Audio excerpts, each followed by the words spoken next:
Bom dia, irmãos. Bom estarmos aqui nesse dia, o dia do Senhor. Estamos aqui para cultuar a sua pessoa, bendizê-lo, adorá-lo naquilo que ele é e por aquilo que ele tem feito na obra da criação, da providência e da redenção. Eu convido os irmãos a ficarem em pé, abrirem suas Bíblias, Romanos, capítulo de número 8.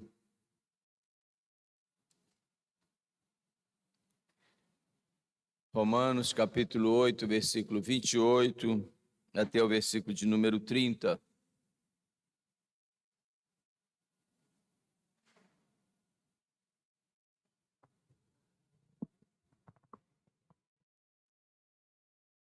Eu vou ler, os irmãos acompanhem a leitura.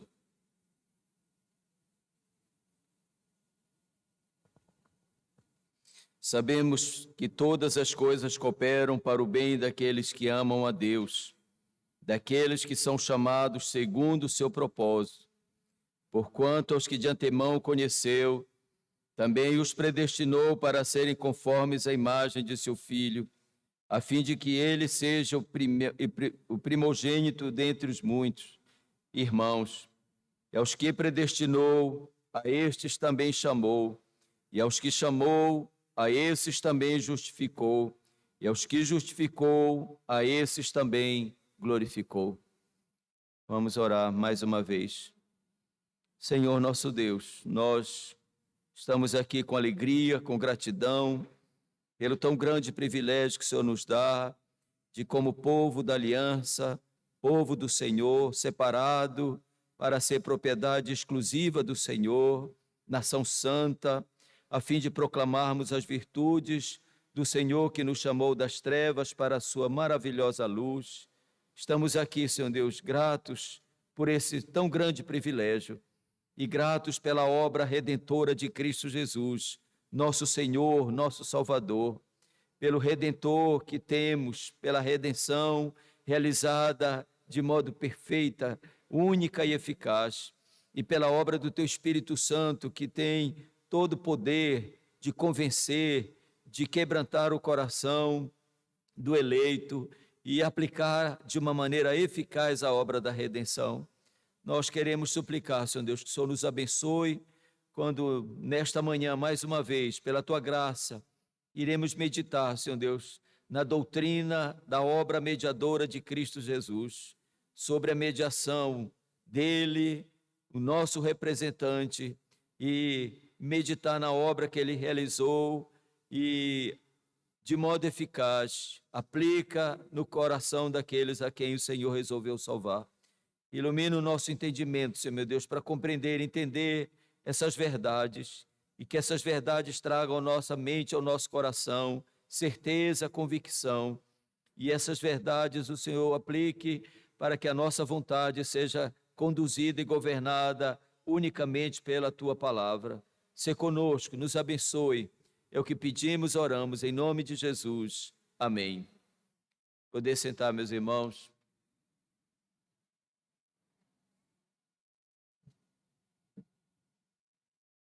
Quem tem a confissão, nós estamos estudando o capítulo de número 8 da nossa confissão.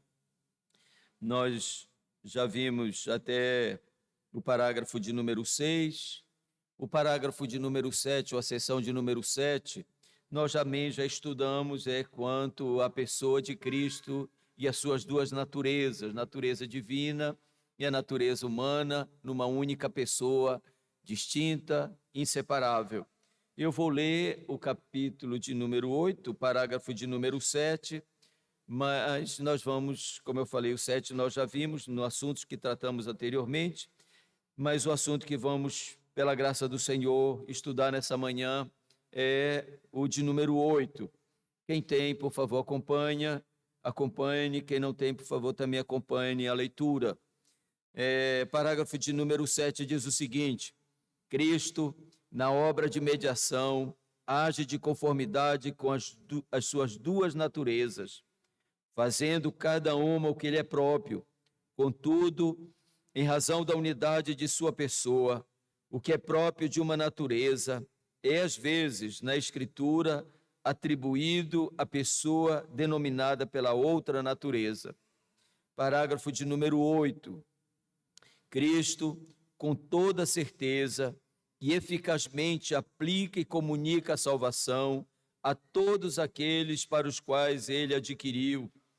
E isso ele consegue fazendo intercessão por eles, revelando-lhes na palavra e pela palavra os mistérios da salvação, persuadindo-os eficazmente pelo seu Espírito a crer e a obedecer, governando o coração deles pela sua palavra e pelo seu Espírito, vencendo todos os seus inimigos por meio de sua onipotência e sabedoria, da maneira e pelos meios mais conformes com a sua admirável e inescrutável dispensação.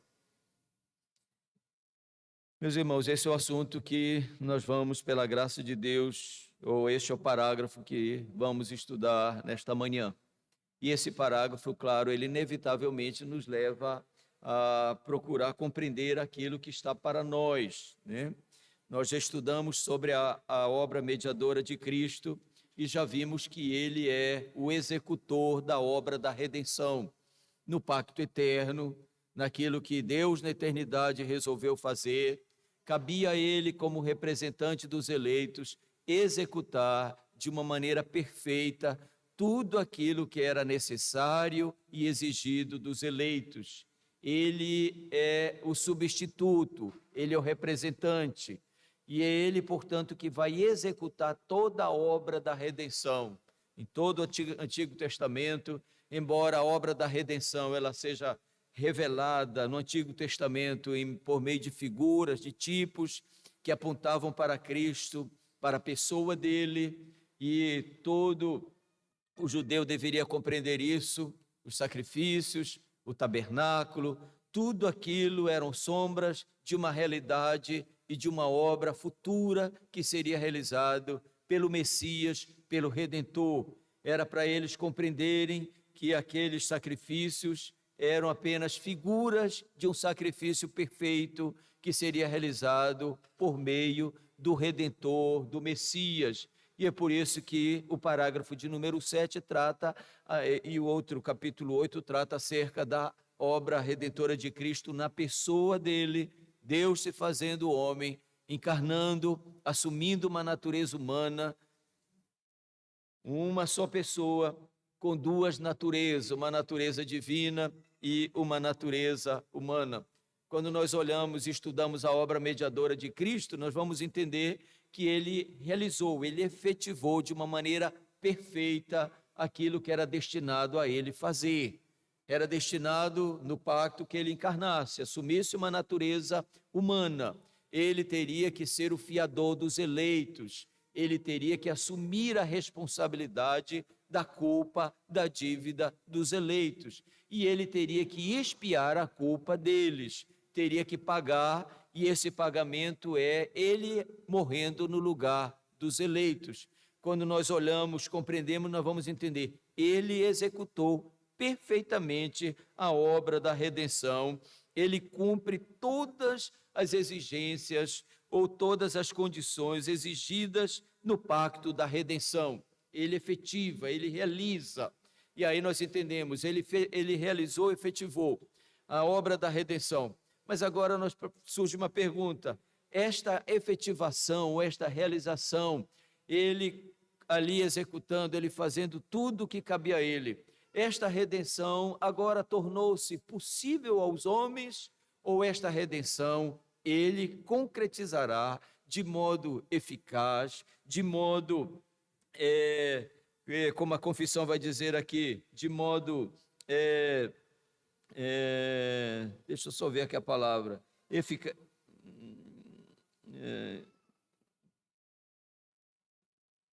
eu acho que é no catecismo que vai dizer de modo que ela é eficaz, ela é plenamente perfeita e de modo que, há uma palavra aqui que eu esqueci, né? Mas o que eu quero dizer é o seguinte, é que ele efetivou plenamente, perfeitamente a obra. E agora, essa obra da redenção, ela vai se tornar eficaz, ela vai de fato ser realizada? Isso é algo que se tornou possível ou ela concretizará em todo o plano, em todo o propósito que ela foi determinada na eternidade? E é sobre isso que esse parágrafo vai tratar, que ele efetivou plenamente, mas ele vai efetivar de uma maneira completa, perfeita, eficaz na vida daqueles a quem ele resolveu salvar. É onde nós vamos entender este sacrifício de Cristo. O sacrifício de Cristo, ele é suficiente para salvar toda a raça humana, se aprovesse a Deus querer salvar todos os homens. O sacrifício dele na cruz do Calvário seria suficiente e eficaz para salvar todos. Mas quando nós vamos ler e compreender à luz da Escritura, nós vamos entender que o sacrifício dele é suficiente e ele é eficaz somente para salvar aqueles por quem ele veio representar, ou somente aqueles a quem e por quem ele assume todas as condições exigidas, ou aqueles de quem ele é de fato substituto. Então é sobre este assunto aqui que nós vamos entender. Uma coisa é, Cristo fez, efetivou de uma maneira perfeita a obra da redenção. Compreenda isso. Cristo morreu, é suficiente, seu sacrifício é suficiente, é eficaz. Mas agora a pergunta surge, então esta obra, o que ele fez, a sua morte, tornou possível a salvação aos homens?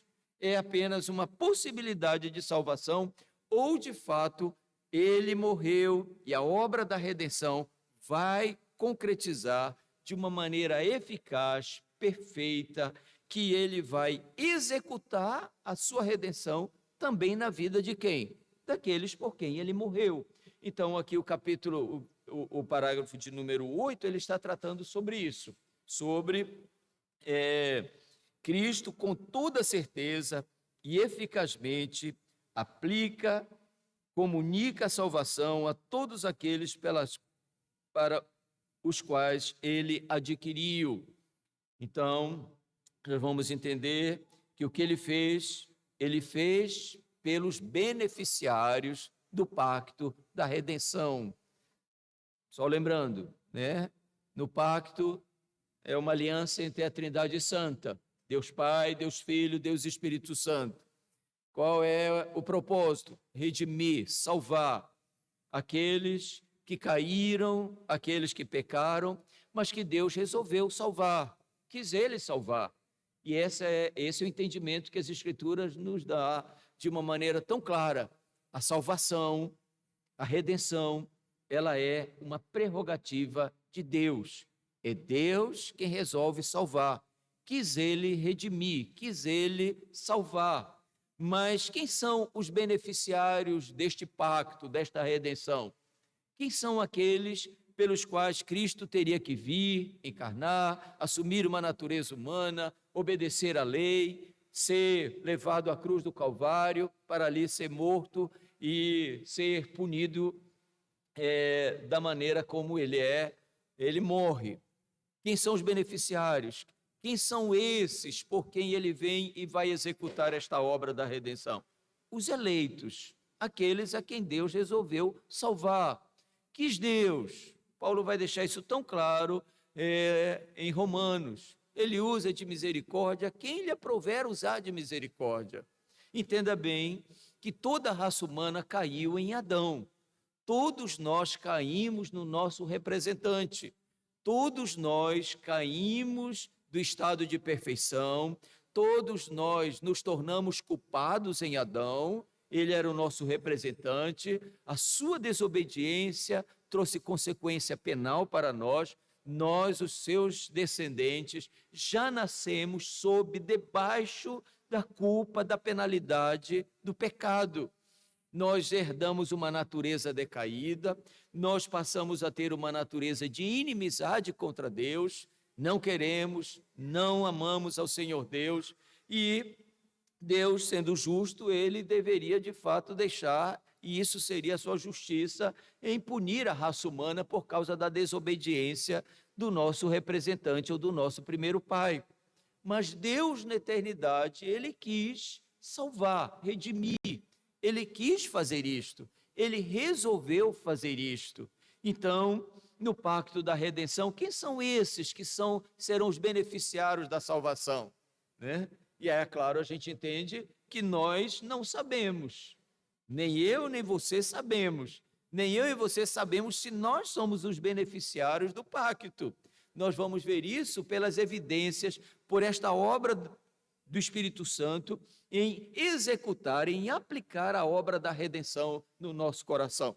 Então, em outras palavras, Cristo, ele executa perfeitamente aquilo que é exigido, aquilo que é necessário para a salvação, uma única vez, perfeita, completa.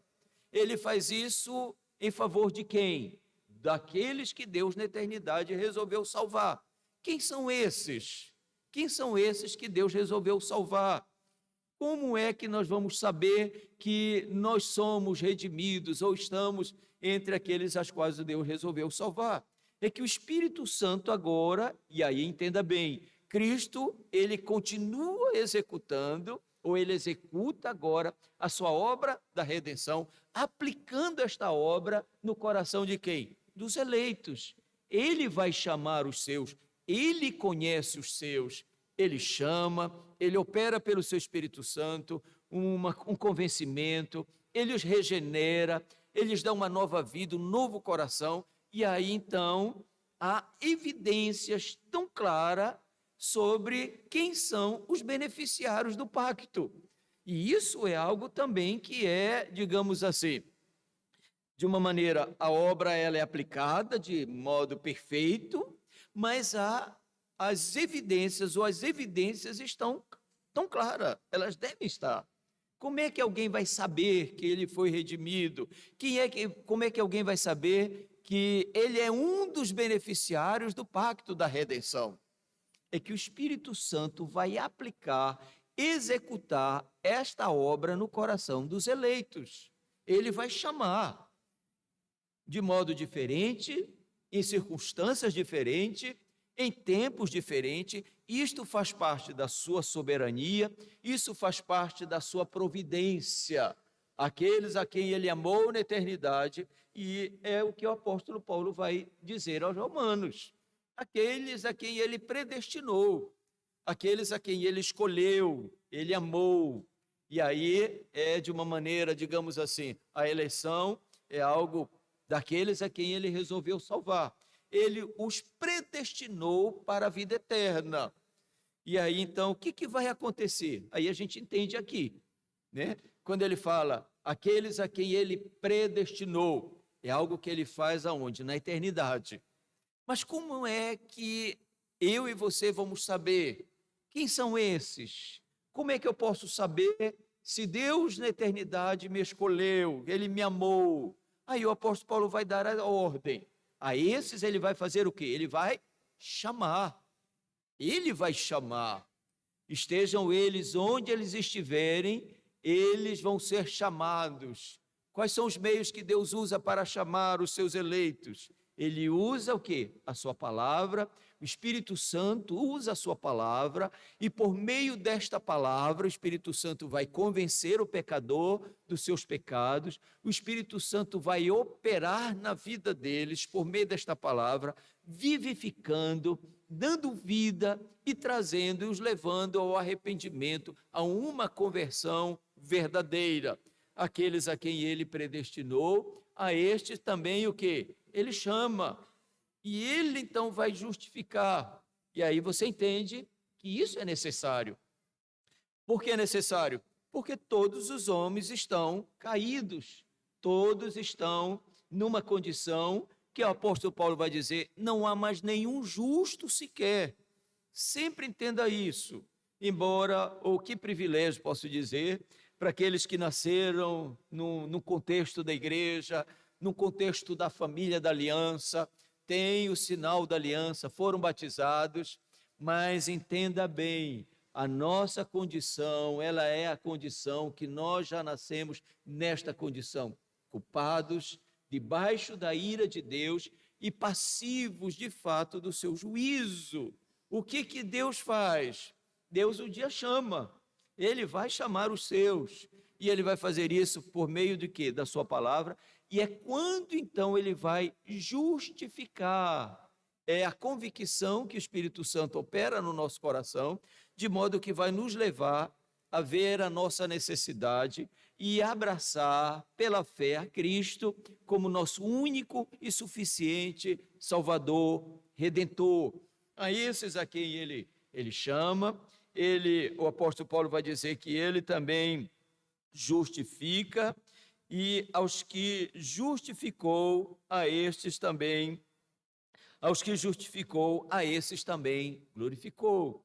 Então dá para a gente entender isso aqui no que o apóstolo Paulo vai trazer para nós, a compreensão do que nós podemos dizer, aquilo que foi realizado lá na eternidade, e que eu sei, porque Deus quis se revelar, Deus registra esta revelação a nós, o que ele na eternidade resolveu fazer. Ele resolveu salvar, ele escolheu dentre a raça caída aqueles a quem seriam os beneficiários da redenção deste pacto.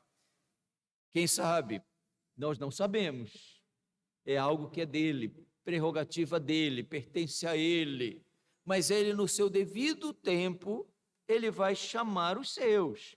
Por quê? Porque a obra de Cristo, entenda bem, não tornou possível a salvação aos homens.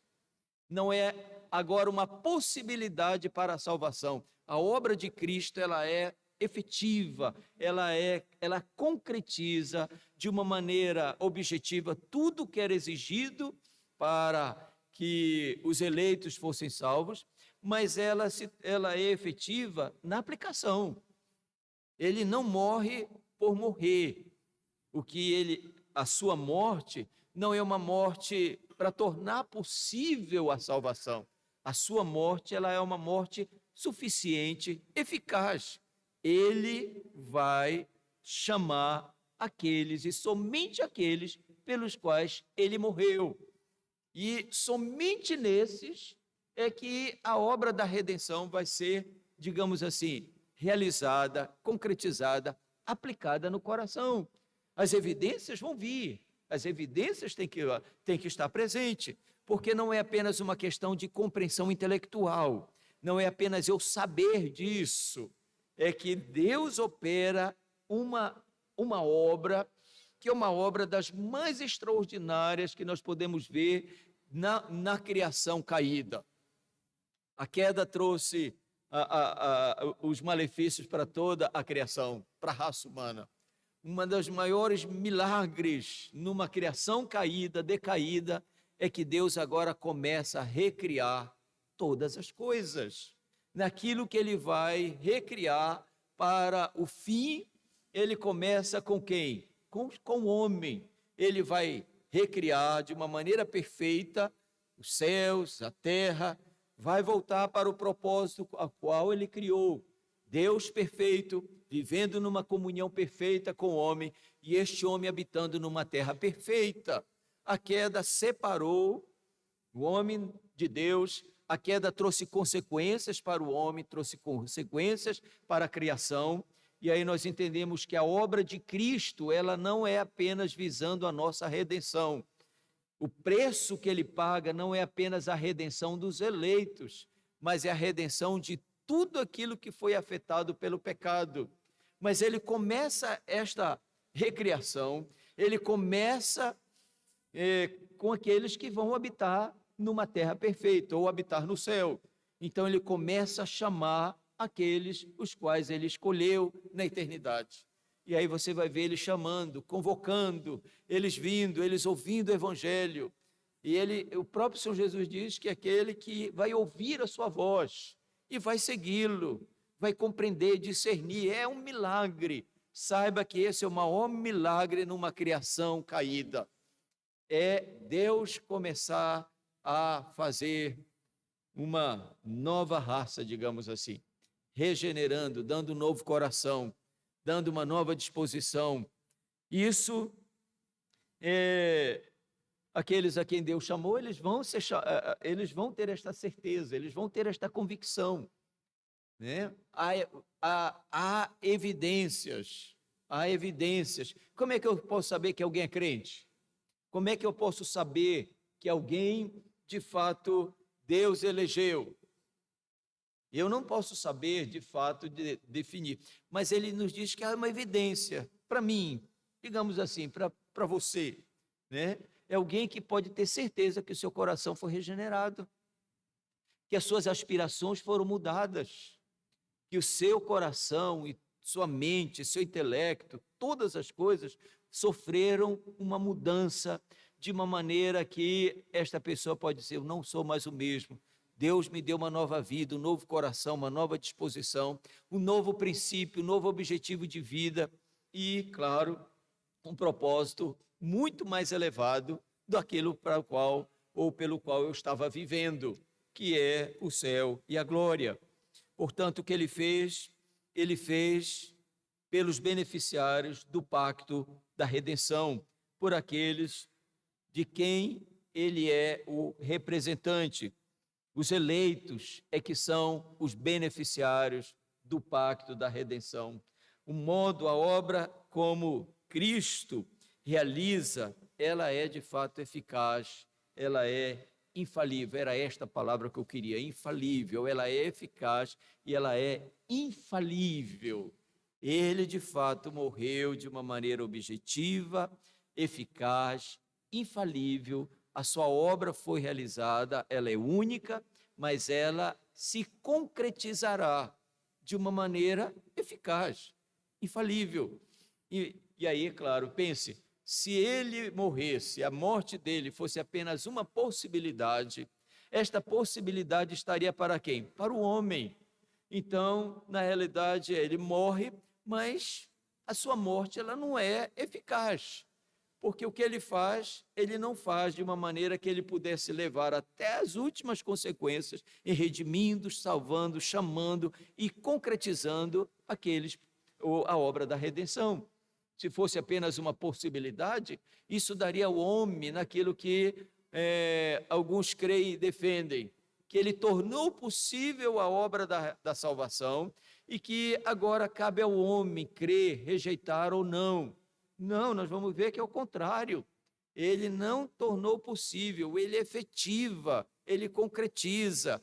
E ele não apenas concretiza de uma maneira objetiva, sendo o substituto, ele cumprindo, executando, mas ele vai aplicar a obra da redenção na vida, no coração daqueles por quem ele morreu. De modo que a sua morte, ou seu sacrifício, ou toda a sua obra, não é uma obra que, digamos assim, não será plenamente realizada, será plenamente. Todos aqueles por quem ele morreu, todos aqueles de quem ele é o substituto, o representante, todos esses, de fato, serão que são os beneficiários, todos esses desfrutarão dos benefícios da redenção. E é onde nós vamos, quando compreendemos isso, é algo para nós admirável. Isso é o que a obra da redenção nos fascina. Quando o apóstolo Paulo vai tratar aos Efésios, ele vai dizer primeiro da nossa condição como nós estávamos, né? E isso ele trata em Romanos, mas ele repete em Efésios. Romanos ele vai dizer da condição do homem diante de Deus, né? Tanto judeus quanto gentios, todos estão culpados, todos são pecadores, não há nenhum justo sequer. Lá em Efésios ele vai mostrar desta nossa condição espiritual. Ele vai dizer que nós estávamos mortos nos nossos delitos e pecados, escravos do pecado, do mundo, do diabo. Essa era a nossa condição. Mas ele vai dizer também em relação aos gentios, né? Nós, os gentios, como nós vivíamos neste mundo, sem Deus, sem esperança, longe do pacto, longe da promessa, longe das alianças. Mas o que ele fez conosco? Ele nos chama. E ele vai chamar quem? Judeus e gentios. E aí ele vai formar agora a sua igreja, o seu povo, que é formada de quê? De gentios e de judeus, que foram redimidos, justificados, salvos unicamente por Cristo. Porque não há distinção. Paulo vai dizer, não há distinção. Não há distinção entre judeu, entre gentio, entre grego, não há entre escravo, livre. todos são culpados, todos são pecadores, e ele, portanto, é que vai chamando os seus eleitos e vai congregando-os para que, de fato, eles venham ser um povo único, distinto, separado, vivendo neste mundo para o fim e para o propósito em que Deus resolveu fazer, ou para o propósito qual ele destinou todas as coisas. A salvação do pecador, a vida eterna, incluindo todas as bênçãos espirituais e temporais, é aquilo que está para os beneficiários do pacto da redenção. Ele é quem dispensa as bênçãos da aliança, da redenção aos beneficiários. É Cristo que executa a obra da redenção. Ele é o executor. Por ele ser o executor, é ele que dispensa, que concede esta salvação e todas as bênçãos espirituais e eternas. A sua obra é eficaz, infalível. Ele realizou tudo o que era necessário para a redenção dos eleitos. Tudo de uma maneira perfeita, completa, tudo que era exigido, ele realiza em favor dos eleitos, por aqueles que eles certamente e infalivelmente serão beneficiados com a sua obra. Estes, e somente para estes, a sua obra realizada será eficaz. Somente para esses.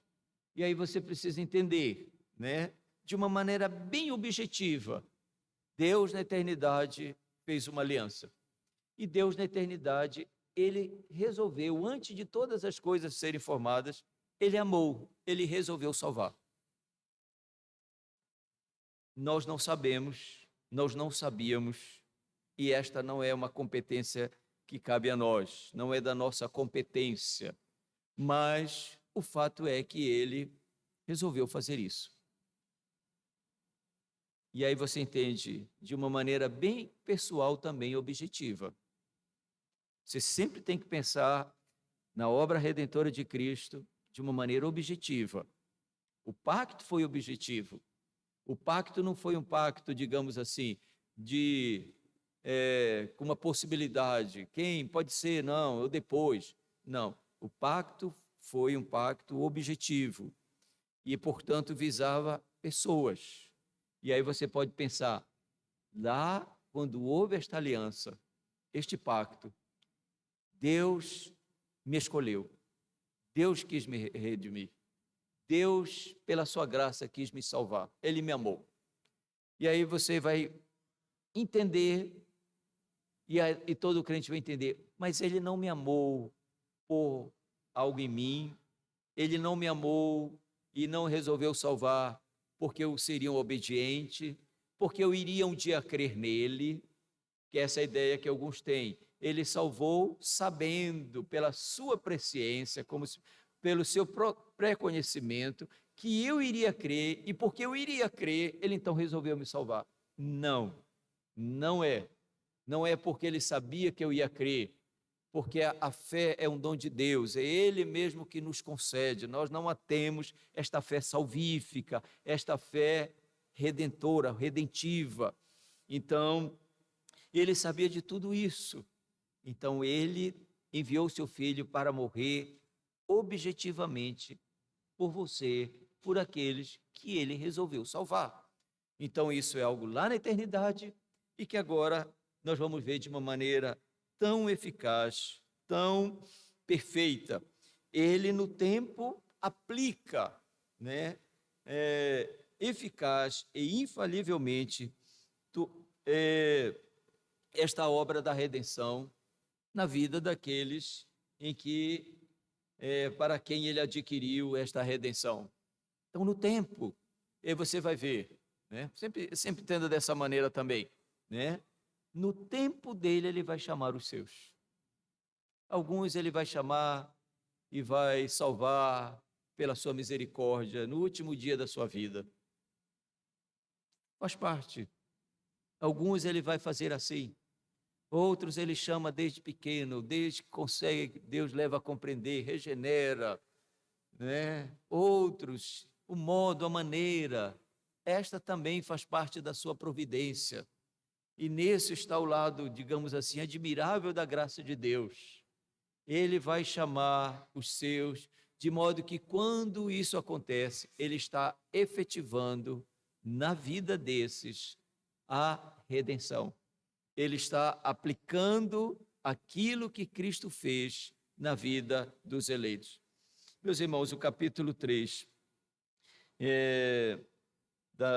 ele diz o seguinte: visto que Deus destinou os eleitos para a glória, assim ele, pelo seu eterno e livre propósito e sua vontade, preordenou todos os meios à sua concretização.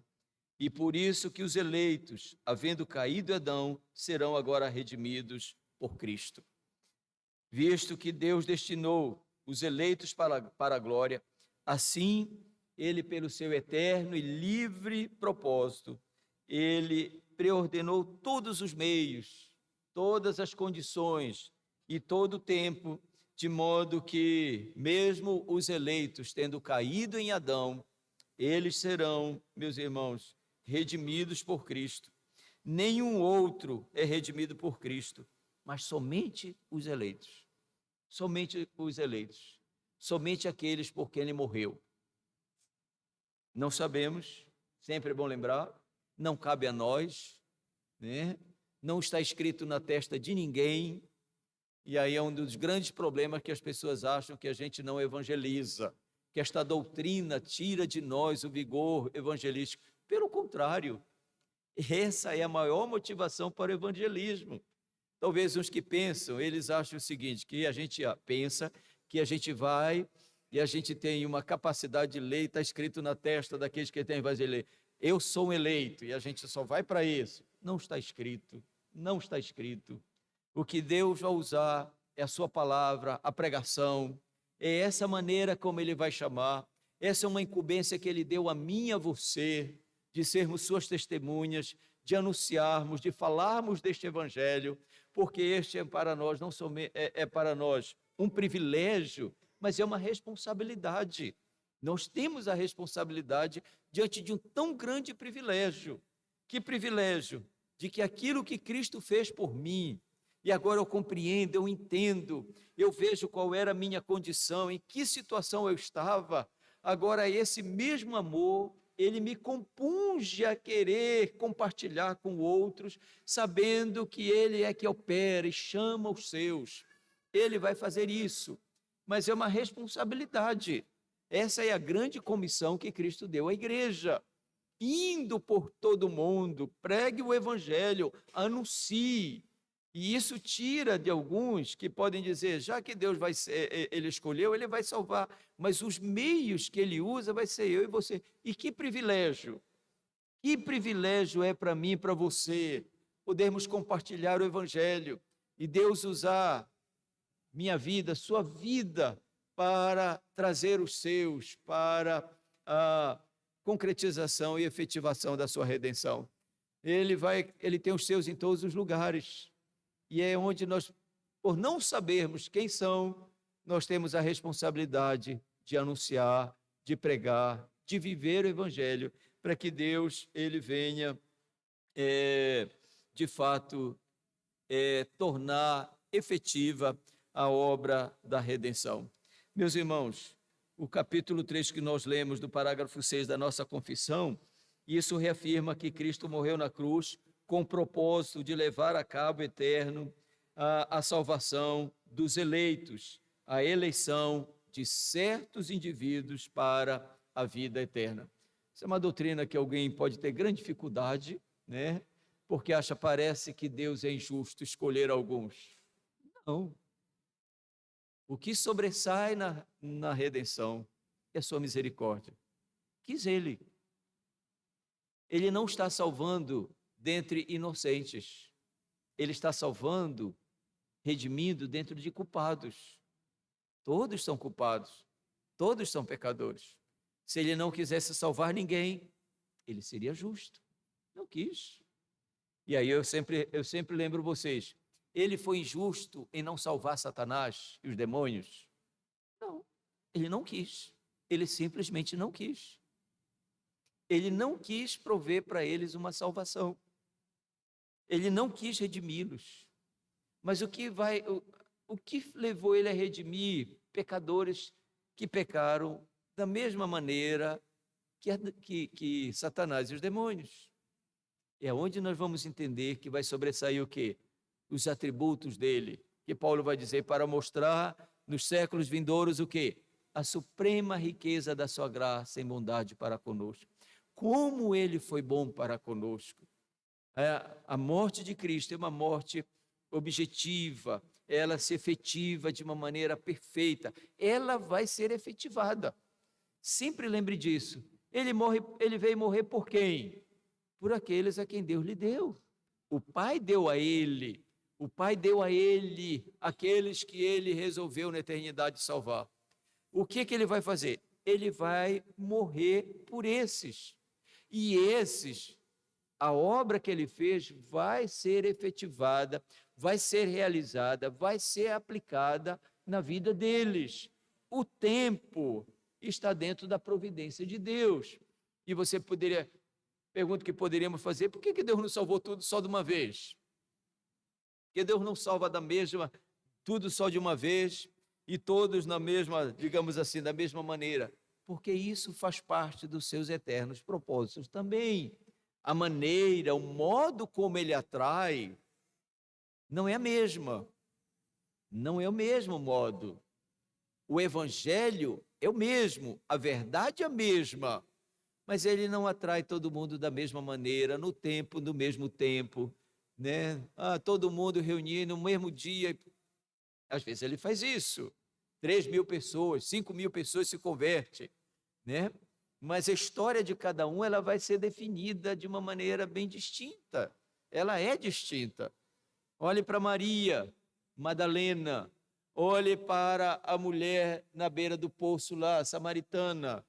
Como ele vai operar esta obra da redenção? Como ele vai aplicar a obra da redenção nos seus? E esse é o lado admirável da graça de Deus. Ele vai tornar eficaz. E às vezes você vai ver uma pessoa orgulhosa, soberba, relutante, que se opõe, e Deus vai usar os seus meios de quebrantá-lo, de convencê-lo. E aí olhe para um exemplo tão claro, olha o apóstolo Paulo, né? Um homem que era zeloso naquilo que ele fazia, um judeu, um fariseu, um radical. Se você vê o apóstolo Paulo, você vai dizer, esse era um camarada radical, era intolerante, se a gente puder olhar desse lado, intolerante, convicto, certo. Ele via como a seita do caminho uma ameaça para o judaísmo. Ele diz, então, eles têm que ser eliminados, porque é uma seita dentro do judaísmo. E aí você vai ver um homem que tinha plena certeza que ele era justificado pelas suas obras, pelas obras da lei, pelo que ele fazia. Ele vai dizer que ele era irrepreensível. E entenda bem, o testemunho dos outros para Paulo é que esse era um judeu legítimo, aquele fariseu rigoroso, meticuloso, não só na lei, mas nas interpretações da lei. Um homem que jamais, provavelmente, ele sentaria do lado de um gentio. Jamais. Jamais ele pensaria num gentio ser salvo. Jamais ele pensaria em estar junto judeus e gentios. Nunca. Ele os considerava imundos. Ele os considerava como cães. Eram, de fato, aqueles que não eram a eles, Deus não destinou a salvação. Uma má compreensão. O que foi que aconteceu com esse homem? Que coisa, do perseguidor passa a ser o perseguido. Deus, de uma maneira diferenciada, e é onde nós vamos ver que a salvação não é a mesma em termos de aplicação, o tempo, o modo, a maneira. Eu não posso esperar que alguém, é possível se o Senhor Deus quiser, mas imagine alguém, e essa justificativa que alguns usam, eu quero ser crente, mas eu sei e espero que Deus faça o que ele fez com o apóstolo Paulo, ele disse, se revele lá para mim. Não é. Primeiro que não sou eu que posso determinar, mas não é a maneira como ele vai usar, como ele vai aplicar. Um homem orgulhoso como Paulo, ele vai quebrantar e literalmente vai cair do cavalo. Literalmente vai ver a Cristo, vai conhecer a sua pessoa. E aí você vê o poder do evangelho. Esse homem ficou, a vida dele foi gasta e desgasta para conhecer a Cristo e pregar a Cristo para outros. Por quê? Porque o modo, a maneira como o Senhor Deus vem salvar, que ele vem, é diferente. Alguns, de fato, Deus vai convencê-los com, olha, a samaritana, ele vai persuadir, vai lá num diálogo, né? Um diálogo de argumento contra argumento, mas é um diálogo de persuasão, de convicção daquela mulher, da sua necessidade, do seu pecado, da sua culpa, da sua vergonha. Vocês sabem por que ela ia meio-dia? Porque ela não tinha companhia, ela ia sozinha, ela ia no final já da tarde, onde justamente ninguém estaria, ela não tinha, por causa da sua vergonha. É onde Cristo se encontra com essa mulher, e ele vai caminhando com ela até que convence, né? Ela diz, eu sei que tu és o profeta, mas você vai ver depois essa mulher o quê? Testemunhando para a sua cidade. Venham ver aquele que sabe tudo ao meu respeito, que conhece a minha vida, que me colocou numa situação em que eu não tinha mais argumentos, não tinha mais nada para justificar. Eu fui convencida que eu era pecadora culpada e Ele iluminou meus olhos para que eu pudesse ver que Ele era o meu Redentor, meu Salvador. O propósito de Cristo ao morrer não foi meramente para tornar possível a salvação a todos os homens, mas realmente redimir, reconciliar todos aqueles pelos que lhes foram dados pelo Pai. Então, só para entender, não foi para tornar possível, foi para efetivar a obra da salvação, a redimir. Ele vai chamar, ele vai operar de tal maneira que esta redenção vai se concretizar, vai ser efetivada. Não haverá lá no céu a falta de nenhum dos eleitos. Não haverá. Todos por quem Cristo morreu estarão lá. E só esses estarão lá. Mas esses estarão lá porque a obra que Cristo realizou tornou-se eficaz, infalível na vida deles. Então, não é algo que pode estar faltando alguém. Não, só aqueles por quem Cristo morreu. O seu sacrifício, sua obra se torna eficaz, plena, perfeita. O Catecismo Maior, na pergunta 59, diz o seguinte: quem são feitos participantes da redenção mediante Cristo? Aí ele vai responder: a redenção é aplicada e eficazmente comunicada a todos aqueles para quem Cristo a adquiriu, os quais são nesta vida habilitados pelo Espírito Santo a crer em Cristo conforme o Evangelho. Pergunta é: quem são esses quem são feitos os participantes da redenção, da obra redentiva de Cristo Jesus? Aí a resposta é: a redenção, ela é aplicada, o que Cristo fez, o que Cristo realizou, sua morte, sua obediência ativa, sua obediência passiva, sua morte, seu sacrifício, ela é aplicada e comunicada a todos aqueles a quem Cristo adquiriu, ou a todos aqueles a quem e por quem ele substituiu, ele morreu, os quais, nesta vida, serão habilitados pelo Espírito Santo a crer em Cristo, conforme aquilo que o Evangelho anuncia. O Catecismo deixa claro que a redenção realizada por Cristo, ela é eficaz em todos aqueles para quem ele fez expiação pelos seus pecados. Estes, e somente estes, é que aqui a confissão vai dizer. Ele intercede, vai dizer: Cristo, em toda certeza e eficazmente aplica e comunica a salvação a todos aqueles para os quais ele adquiriu. E isso ele consegue fazendo intercessão por eles revelando-os na palavra e pela palavra os mistérios da salvação, persuadindo-os eficazmente pelo seu Espírito a crer e a obedecer. Estes, Cristo vai revelar-se. A estes e somente a estes ele vai revelar-se, conforme aquilo que ele é, ou conforme aquilo que é revelado na Escritura. Quem são esses que, de fato, a obra da redenção vai ser eficaz? Os eleitos. Como é que ele vai fazer isso? Como é que ele vai aplicar e tornar eficaz a obra da redenção? Seu sacrifício, sua obediência já foi realizado, concreta. Mas como é que isso vai se tornar efetiva ou efetivar na vida daqueles? Ele vai primeiramente o quê? Iluminar os olhos do seu entendimento. Ele vai pelo Espírito Santo trazer clareza quanto às verdades reveladas a nós na Escritura. Em outras palavras, ele vai revelar-se a nós. Ele vai tirar as vendas dos nossos olhos. Isso tanto quando lemos as Escrituras e quando nós a ouvimos. Nós ouvimos e o Espírito Santo ilumina nosso entendimento para compreender, para discernir aquilo que está revelado na Escritura. Ela não é de uma linguagem, sempre é bom a gente lembrar disso. A Bíblia não foi escrita numa linguagem obscura, enigmática, alguns tentam achar isso na Escritura. Ela foi escrita numa linguagem clara. Qualquer homem pode ler e pode ter compreensão. Ela está numa linguagem clara. Mas entenda bem, por ela ser de uma natureza espiritual, o homem por si mesmo não pode compreender, entender.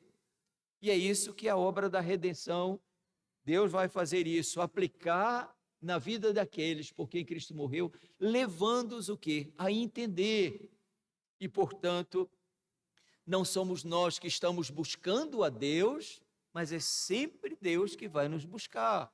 Porque alguns podem pensar o seguinte: bom, então eles vão um dia por si mesmos conseguir compreender, entender e vão ter, de fato, o entendimento, ou vão dizer, agora eu compreendo, eu compreendi o que talvez outro não tenha compreendido. Não, é o próprio Deus.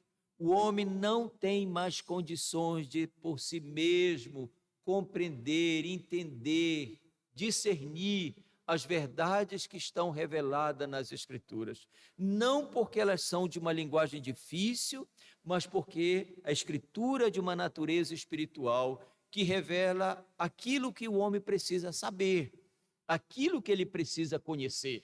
Então Deus vem iluminar o entendimento, revelar a sua palavra. Para quem ou a quem é que ele faz isso? Somente os eleitos. Eles vão compreender. O que eles vão compreender? Doutrinas, verdades acerca de Deus, acerca da sua pessoa, da sua condição. Deus vai revelar a condição desta pessoa. Deus vai iluminar os olhos, a luz da verdade revelada nas Escrituras, para compreender a condição espiritual. É Deus iluminando, né? Paulo vai dizer que o nosso entendimento está entenebrecido. Não é que nós não temos intelecto, ou não é que com a conversão o intelecto do homem vai mudar. Quem não era culto vai se tornar culto e vai se tornar o gênio. Não, ele vai continuar com o seu intelecto, né? Mas o que acontece? É que o pecado obscureceu, entenebreceu. Ele não consegue mais discernir, compreender as verdades reveladas. Ele é ignorante com relação a Deus. Ele é ignorante com relação à redenção. Ele é ignorante com relação à sua condição. Ele não se vê como Deus o vê. Ele não tem uma clareza sobre quem ele é e a sua condição. E o que Deus faz?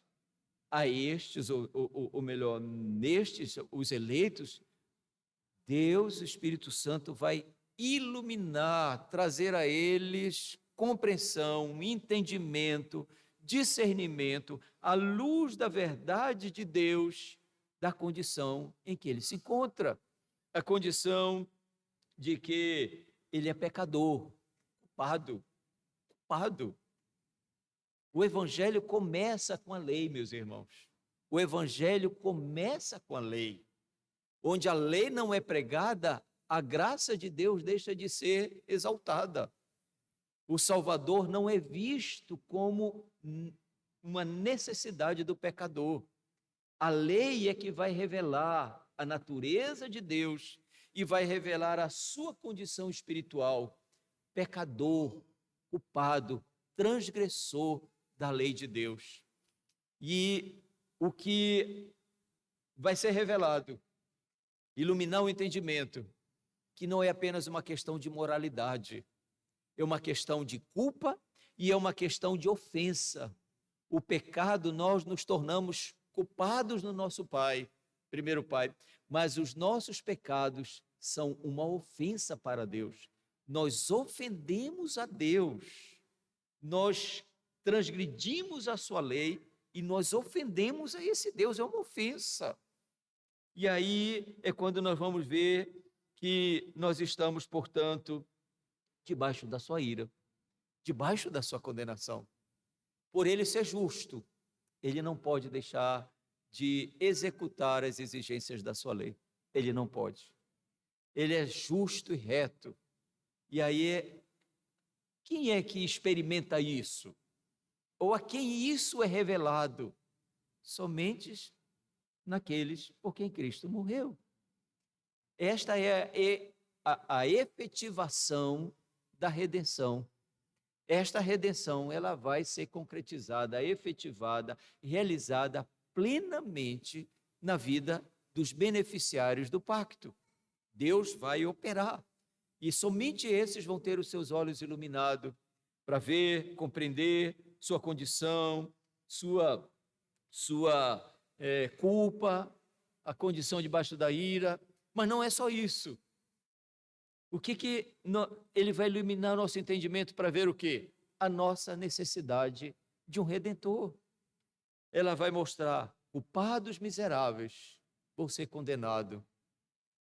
Porque o Deus que dá a sua palavra, ele é justo. Ele não pode ele não pode inocentar o culpado. Não pode. Assim como ele não culpa o inocente. A não ser que isso seja um caso de substituição. Ele não pode deixar de punir o pecador transgressor. É o pecador e o seu pecado que vão para o inferno. É o pecador e o seu pecado que estão sob a ira de Deus. Essa ideia de que Deus Deus odeia o seu pecado e ama o pecador. Não, pecado e pecador são inseparáveis. Estão debaixo da ira de Deus, quebraram a sua lei. O que o Espírito Santo vem, convence o eleito? A sua necessidade. Eu preciso de um Redentor, eu preciso de um Salvador, porque se isso não for me dado, eu serei condenado e Deus será justo. Ele não deixará de executar o seu juízo. Olha o que o Senhor Jesus disse, aquele que crê não entra em juízo. Não entra. Mas por que não entra? Porque esses não serão mais julgados. Porque não haverá um juízo condenatório sobre eles naquele grande dia. Porque o juízo condenatório sobre eles já foi realizado. O pecado deles já foi tratado, já foi julgado. Em quem? Na cruz do Calvário, no nosso substituto. Ali ele sofreu juízo, a ira de Deus. A penalidade exigida, aquilo que era exigido da lei, satisfeita. E aí nós somos convencidos, precisamos desesperadamente de um Salvador. Olha a diferença do Evangelho, olha a diferença aqui da verdade. O que as pessoas hoje ouvem, hoje na maioria elas ouvem? Você precisa disso, você precisa de saúde, você precisa daquilo, e parece que é tipo um daqueles mágicos que vai tirando um monte de coisa, tem isso, tem aquilo, eu estou oferecendo. Não, o homem precisa ser convencido que ele precisa desesperadamente de um Salvador, que o problema dele não é felicidade, o problema não é se ele é feliz ou não, e venha que o Evangelho vai trazer felicidade. Sim, mas isso não é a mensagem não é essa. Venha que você vai ter isso, vai ter aquilo, que você vai ter bens e tudo. Esta não é a mensagem do Evangelho, porque o homem não vê a sua real condição, e ele precisa ver a sua real condição. Só quem vê, só quem entende, os eleitos. E isso é o testemunho que todo crente tem que dar. Um dia Deus iluminou meus olhos, eu vi quão pecador e vil eu era aos seus olhos. E Ele me fez ver a necessidade de Cristo. E Ele me conduziu para olhar para Cristo, para colocar a minha fé, a minha confiança unicamente em Cristo. Porque faz parte desta obra, da aplicação, de que Ele me convence que em mim não há nada que eu possa fazer, que em mim não tem bem nenhum, que eu não posso fazer algo para ser aceito diante dEle, que eu não serei aceito por fazer algo diante dEle, por obras da lei, da justiça da lei. E essa foi a realidade que o apóstolo Paulo compreendeu, entendeu, e Deus usou para que ele pudesse ser conduzido a registrar: esta é a maneira como Deus vem me salvar e salvar você. Não é pelo que você faz. E essa é a realidade que o eleito vai entender. Eu não tenho nada que eu possa fazer para ele. Estou perdido, falido, culpado. Eu estou na condição mais deplorável que alguém possa estar. Que situação! Um juiz justo, e o seu juízo vai ser sentenciado sobre mim. E a sua sentença, ela é uma sentença eterna. Não tem reversão. Não tem de eu passar um tempo e depois purgar os meus pecados. E isso, então, sair desse estado e ir para outro. Essa foi uma doutrina que a Igreja Católica inventou para, digamos assim, suavizar as terríveis consequências da desobediência do homem para com o seu Deus. Meus irmãos, nós não podemos suavizar a ofensa do pecador contra Deus, de jeito nenhum. Não podemos, porque nós estaríamos rebaixando, em certo sentido, quem Deus é. Ofende, faz, então ele vai para o inferno, mas ele tem vai para um lugar onde ele vai purgar, pagar pelos seus pecados. Mas que pecados? Como é que ele pode pagar? E aí a igreja entendeu que ele pode pagar por penitências, por missas que os outros venham fazer, ou por bênçãos, as quais os santos, os quais eles mesmos designam como santo, né, que teve tantas bênçãos que foi suficiente para salvar, e ainda sobraram bênçãos. Essas bênçãos que sobraram dos santos, então ele diz, se pode suplicar para que ele interceda e dispense essa sobra para aqueles que estão no purgatório. Não há um meio, um modo que eu ou que alguém possa fazer para nos tirar desta condição. Então, o que é que nós vamos ver? A nossa necessidade. E que vai mostrar que nós não podemos fazer nada por nós mesmos, não por obras, mas o Espírito Santo vem e persuade. Nós somos convencidos, meus irmãos, dessas realidades, nós somos persuadidos, de modo que nós reconhecemos e podemos dizer: tudo que o Senhor diz é verdade. E Ele então ilumina os nossos olhos, para que a gente conheça e saiba que mesmo o diagnóstico tão lamentável e tão triste que Ele faz, e que nós somos conscientes disso, Ele vem e aponta para nós a boa notícia, o Evangelho da graça. Deus providenciou um Redentor, um Salvador. E é Ele que revela-se a nós, ilumina os nossos olhos para compreender, entender e crer. Por isso que aqui a confissão vai dizer o seguinte: e isso Ele consegue fazendo intercessão por eles, revelando-se-lhes na palavra e pela palavra os mistérios da salvação, persuadindo-os eficazmente pelo seu Espírito Santo a crer e a obedecer. É uma obra dele. É por isso que nós entendemos que a graça ela é irresistível. Entenda bem, quando se fala de graça irresistível, não significa dizer que não há resistência no coração do pecador eleito. Há resistência. Nós, por natureza, rejeitamos o Evangelho. Nós rejeitamos a verdade. Nós rejeitamos a verdade sobre Deus e a autoridade de Deus sobre nós.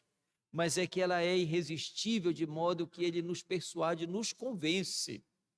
E Ele nos convence de modo a nos quedar, a nos quebrantar e vir a Ele de uma maneira voluntária, livre. Esse é um dos mistérios da graça. Nós não vamos a Cristo contra a nossa vontade. Os eleitos não vão contra a sua vontade. Eles não vão dizendo o seguinte: eu não gosto de Cristo, não gosto do Evangelho, mas fazer o quê? Ele me escolheu. Isso nunca vai existir. Nunca. Se alguém pensa desta maneira, tenha plena certeza, nunca foi um eleito, nunca compreendeu a obra da redenção. Deus nos quebranta, nos persuade, de tal modo que nós vamos a Ele e nós vamos livremente confessando e crendo que Ele é o único Redentor e Salvador, que só Ele pode salvar e que só nele é que nós colocamos a nossa confiança. Estes, e somente esses, são justificados, perdoados, têm seu coração regenerado, nascem de novo e Cristo passa a governar seus corações. Somente esses passam agora o quê? A obedecer ao Senhor Deus. E esta é uma evidência da fé. Aqueles que foram salvos pela graça de Deus, foram perdoados, são regenerados, há uma nova disposição no coração e agora eles são conduzidos pela graça de Deus a obedecer a Cristo e a viver para Cristo. Estes, de fato, Deus opera e Ele subjuga tudo aquilo que nos impedia para a salvação, mas é Ele que vai nos guardar, nos preservar até o último dia da nossa vida. Os eleitos, somente estes, vão perseverar na fé até o último dia.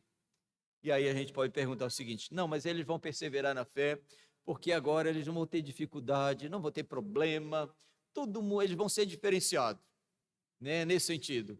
O que está para os outros não está para eles. Olha, vai cair um raio na casa do outro, ou um temporal, a chuva. Aqui não, aqui eles nunca vão estar protegidos, eles não vão estar sujeitos a nenhuma circunstância difícil. A vida deles vai ser reconhecida por ser uma vida que todo mundo quer dizer: olha, que coisa, você não tem dificuldade, você não tem problema, você vive tão... O que aconteceu que você está dentro de uma proteção que a gente percebe? Nada de mal acontece. Não é verdade. Nós sofremos mais do que os ímpios. Nós sofremos mais do que os ímpios, porque agora nós temos um inimigo que se levanta contra nós.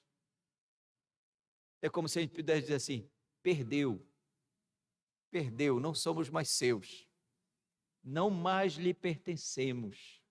Nós temos agora um Senhor bondoso e amoroso, gracioso, que nos tirou desta condição. Qual era a nossa condição? Nós estávamos sob o domínio de Satanás. Nós estávamos sob o poder do pecado, do diabo e do mundo.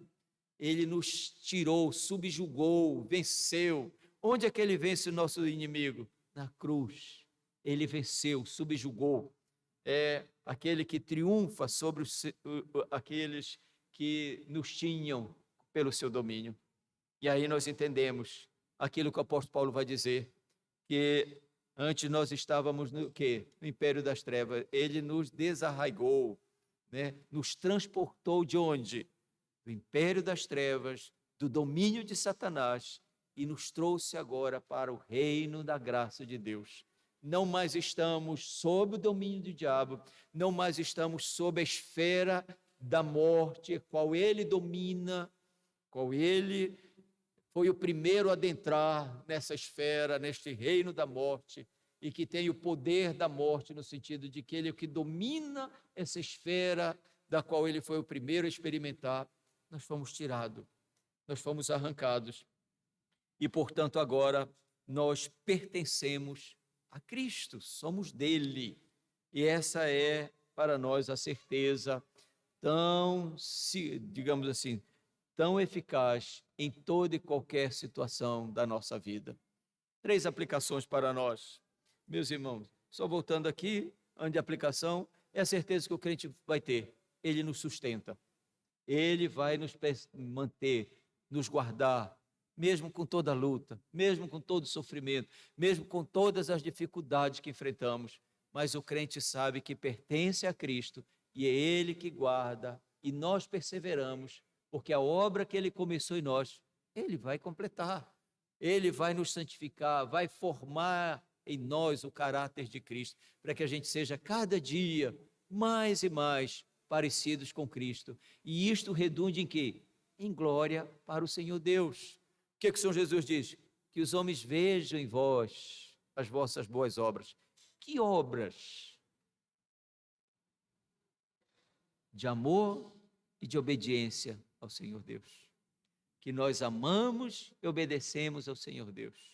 E que aquilo que nós fazemos para os nossos próximos, que eles vão ver, é resultado do nosso amor e obediência ao Senhor Deus. O que nós servimos o próximo, nós fazemos por amor e por obediência e para a glória dele. Não é para conquistar a nossa salvação, mas é por gratidão em poder viver aqui, amando e servindo e obedecendo. 3 aplicações para nós.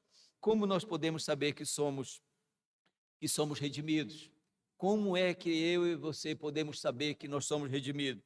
Primeiro, aqueles que são redimidos são reconciliados com o Senhor Deus. Aqueles que são redimidos, eles foram justificados, perdoados e reconciliados com o Senhor Deus. Deus trata com o nosso pecado como juiz. Ele condena, ele trata com o nosso pecado em Cristo. E ele nos perdoa. Mas ele não apenas nos perdoa, ele nos reconcilia com ele. Nós somos reconciliados. Isso significa dizer o quê? Que a inimizade que havia entre eu e Deus, ela foi retirada. Não há mais inimizade. Deus não está mais contra mim. E eu não estou mais contra o meu Deus. Ele me regenera, me dá uma natureza nova. Sua vontades. E no caso dos redimidos, né? Como eu posso saber? Fui reconciliado com o Senhor Deus. Alguém que foi reconciliado e agora tem a sua vontade inclinada para quem? Para o bem. É alguém que pode entender e dizer que agora ama Cristo, ama a verdade e ama todas as coisas relacionadas ao Senhor Deus. Aqueles que não estão reconciliados com Deus, não há uma palavra de Deus. É só para entender. Como é que eu posso saber que eu sou redimido? Fui reconciliado, justificado. Não tem mais uma inimizade. Se não tem mais uma inimizade, o que há agora? Uma afeição, um amor. É alguém que agora pode dizer, Deus mudou meu coração. Eu sei disso porque agora eu passei a amar aquilo que antes eu não amava. Eu não tinha prazer na sua palavra. Eu não lia a sua palavra. Eu não tinha prazer em ouvi-la. Eu não tinha prazer em cultuá-lo, adorá-lo. Eu tinha uma aversão à sua palavra, à sua verdade. Eu tinha uma aversão ao seu povo, à sua igreja. E agora é alguém que pode dizer, Deus mudou meu coração. Eu amo, eu quero isso, é o que eu deleito. Eu amo a sua palavra, eu amo a sua verdade. E desejo que a sua verdade seja conhecida e vivida. Primeiro, aqueles que são redimidos são reconciliados com Deus. Segundo, aqueles que foram redimidos por Cristo foram redimidos do mundo, foram tirados do mundo. Gálatas capítulo 1, versículo 4, diz o seguinte, o qual se entregou a si mesmo pelos nossos pecados para nos desarraigar deste mundo perverso. Os redimidos são aqueles que são desarraigados deste mundo perverso. E você pode pensar, então os redimidos são tirados do mundo e vivem numa colônia, né? Numa comunidade, a comunidade dos redimidos. Aqui nós vivemos, nós não somos mundanos. Essa é a ideia, nós não somos mundanos. Deus nos tirou do mundo e aqui nós vivemos no condomínio dos santos, né? aqui é o condomínio dos santos, porque nós fomos tirados do mundo. Não, nós fomos tirados da esfera, do domínio deste mundo. Nós estamos inseridos neste mundo, nós convivemos, nós nos relacionamos, mas nós não somos mais guiados por uma perspectiva do mundo. Nós não somos mais guiados, governados por uma mente, por um pensamento destituído de Deus e da verdade de Deus.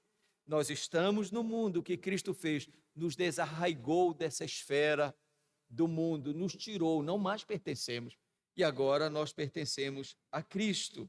A nossa perspectiva de vida, de valores, de princípios mudou. Isso é, estamos no mundo, mas não somos mais governados pelo mundo. Não somos mais governados por esta mente, por essa perspectiva de vida destituída da verdade, contrária a Deus, contrária ao Evangelho. Nós somos governados por uma mente agora de Cristo. Nós somos governados pela sua palavra. Estamos no mundo, mas quem nos governa, tanto do nosso pensamento quanto na nossa prática, é Cristo. Nossas afeições, nossos interesses são pelas coisas do céu. Nossas afeições, nossos interesses são pelas coisas que dizem ou que condizem com a verdade de Cristo. Vivemos aqui, mas os nossos interesses estão lá em cima, lá no céu. Aqueles por quem Cristo morreu estão mortos para o mundo, para as honras do mundo, para os lucros e vantagens deste mundo. Essa é outra coisa que você pode dizer. Como é que eu sei que eu sou redimido? É porque agora a minha maneira de pensar, de viver, eu não estou no mundo, não é mais pelo mundo. A minha maneira de pensar, de governar todas as coisas, é governada pelas Escrituras. Mas, por último, é o consolo que os redimidos têm. Como é que eu sei que eu sou redimido? É porque o Espírito Santo habita em mim, ele testifica com o meu espírito que eu sou o Filho de Deus, e eu tenho da parte dele um consolo, mesmo passando por aflições, dificuldades, angústias, que podem todos passarem, mas onde há em mim um consolo, uma paz, uma segurança, que eu sei que ela não é proveniente de mim, é de Deus. É alguém que vive e é feliz por aquilo que, pela graça de Deus, que alcançou. O consolo que os redimidos têm, a felicidade que eles têm, porque a graça de Deus os alcançou. Você esteve uma vez na prisão do diabo, mas foi liberto da prisão.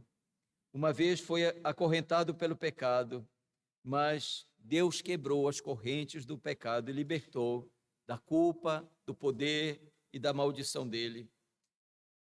Esse é um dos grandes consolos que nós temos.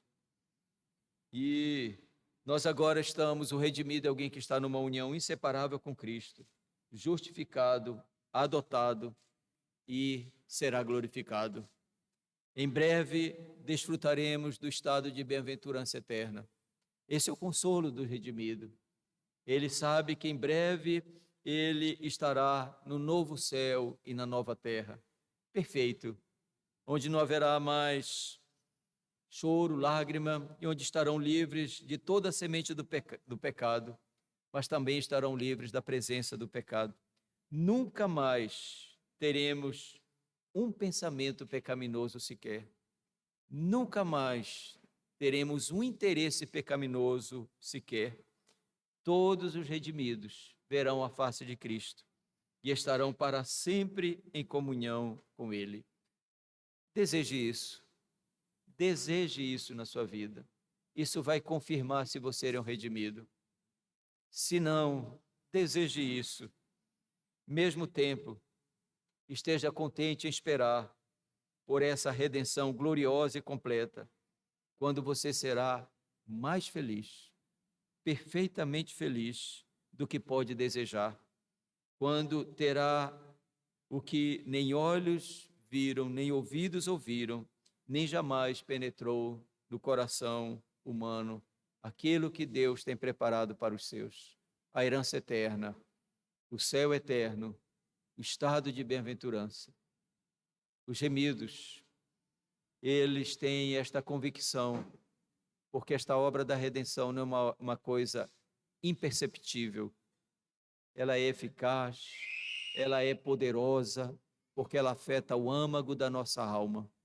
Ela muda as inclinações do nosso pensamento, das nossas afeições e da nossa vontade.